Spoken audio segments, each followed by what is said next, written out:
What's up everybody, welcome to the channel. Today we're going to be taking a look at the GE Labs app and furthermore, testing the capture feature and seeing if it can compete with something like the Quad Cortex. Okay, so the first thing we're going to do is plug in a guitar because that's important. This is going to be part one of a two-part series. In this video, what we're going to do is we're just going to dive into the app. We're going to look at some of the different amplifiers and some of the different effects, and then we're going to test the capture feature. In part two, I'm going to show you how you can use the Mooer website to load your own captures as well as captures from other people that have been uploaded onto your GE product. I also haven't touched the settings since I did the capture with my Quad Cortex, and we'll compare both of those captures in video 2. Now for today's video, I am going to be using an X-Tone Pro Sonic as my audio interface. The thing that's really nice about this audio interface is I already have it, and it works with the GE Labs app. You will want to check and make sure your audio interface is compatible with the GE Labs app. And 2, you can power it via the USB connection from whatever device it's connected to. In this case, it's my iPhone here. Okay, so I have the GE Labs app opened up here on my iPhone. This is a signal chain that I have set up using an Engel, I think that's a Savage 670 L2. We have the JJEL84 power amps, an 808 in front, and a rectifier 4x12 cabinet. Here's what it sounds like.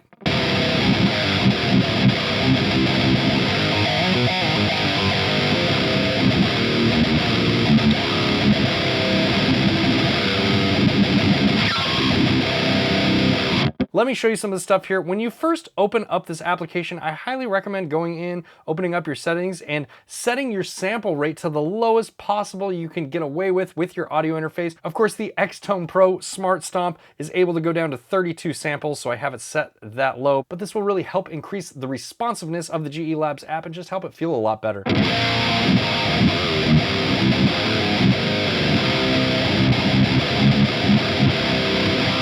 Let me show you some of the other features here. If you press this option right here, you can load up all of your different presets. Now, if you do want more than one preset slot, you are going to have to purchase them. So the app is free, but the caveat is if you want more preset slots, you do have to pay for them. I'll show you how to do that in a second here.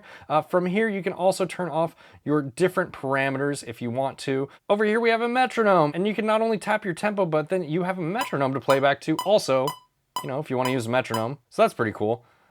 You also have a tuner, which seems to work really well, so really great that they included that. It's always nice to have a tuner included in whatever you're using. If you press the little Apple share button here, you can share your preset and upload it to the cloud. If you press the cloud button, this will take you to the website where you can download different samples and different presets. We will be going over that more in video 2. The little shopping cart here is where you purchase additional preset slots if you want to do so.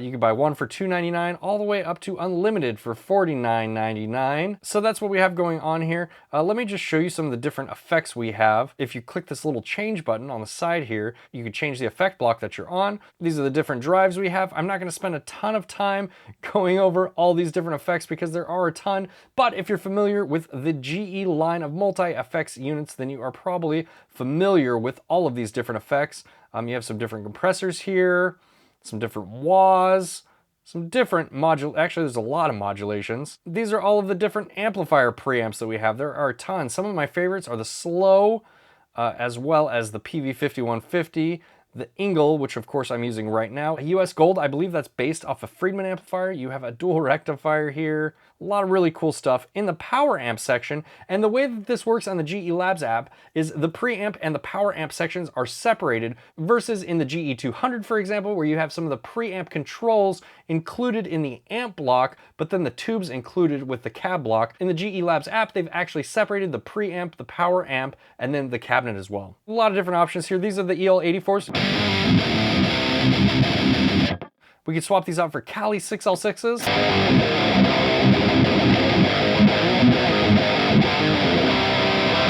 Even EL34s.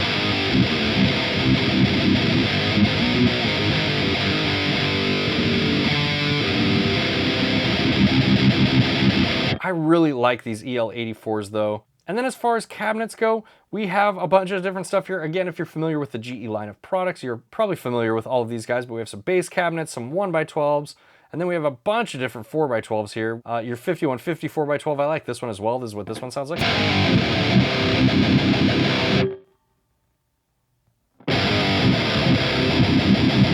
Just a lot of really, really cool stuff in here. I highly suggest downloading the app and just going through and playing with this stuff because there's a lot of really cool things you can do with it. We have 3 different noise gates. You should be familiar with those if you're familiar with the GE200. A few different equalizers.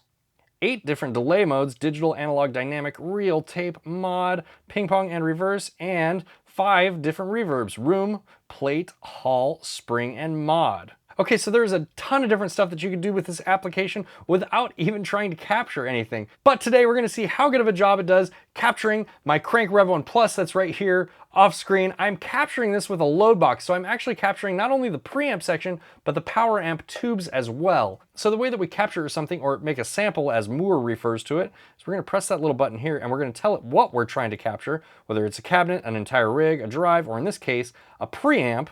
We're gonna hook it up according to this diagram here and hit next. And then, we're gonna turn the amp on.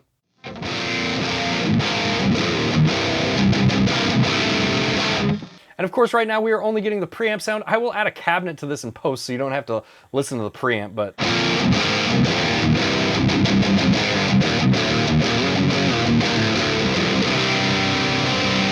So you're gonna take the time right here to dial in whatever you want, and then when you are ready, you hit next, and it's gonna start sampling your amplifier and making weird alien noises. Also, I should mention during this process, if there are any issues with any volumes or anything like that, you will get prompted here, and it will tell you to turn up the output volume on the amp, for example. But I'm not getting any of those notifications, so I'm going to assume that everything is all good, and it is just taking care of it for me. That's the GE Labs app, not me. Okay, now just like on the Quad Cortex, you can go here and you can check the target. So this is the crank.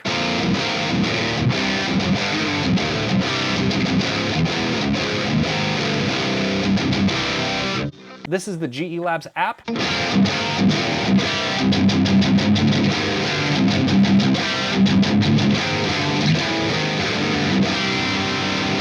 Now here you can actually go through and adjust the gain level. I think it sounds slightly less gain, but it is just ever so slight. I'm just gonna bump that really, really slightly.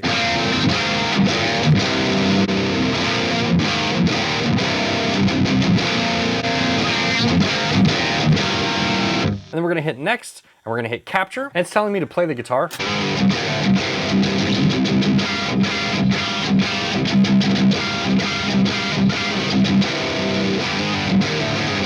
So now I can listen to the target.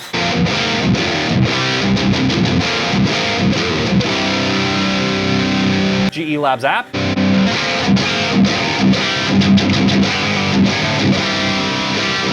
And it sounds really, really close to me.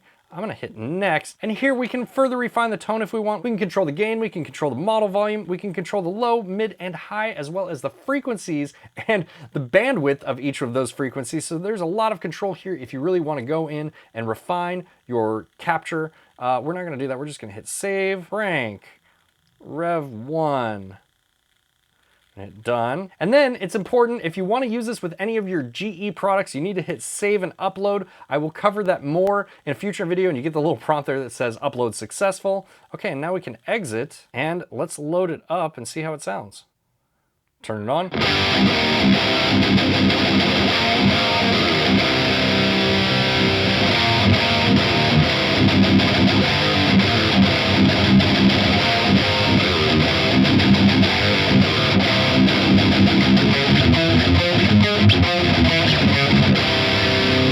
All right, and that's how you make a capture. So to be honest with you, it is a little bit different than my amp, but it's really, really close. And furthermore, I'm super impressed that a free app on my phone, as well as a relatively inexpensive audio interface, is able to capture the tone of my amplifier like that. Now, this is quite a bit different than the tone capture feature on the GE250 or the GE300. What the tone capture feature really should be called is tone match, because it takes an existing amplifier inside your GE250 or GE300 and it tone matches it to a target source. This is actually using technology to make a digital copy of a piece of gear. And it works pretty good. All right, guys, hopefully you enjoyed this video. If you liked it, make sure to hit the like button. Make sure to tune in for part 2, where we will not only shoot this out against the same capture on the Quad Cortex, but we'll also be going over how to download it and get it onto your GE product, as well as showing you some of the features of the website and showing you how to download other users' presets and captures as well.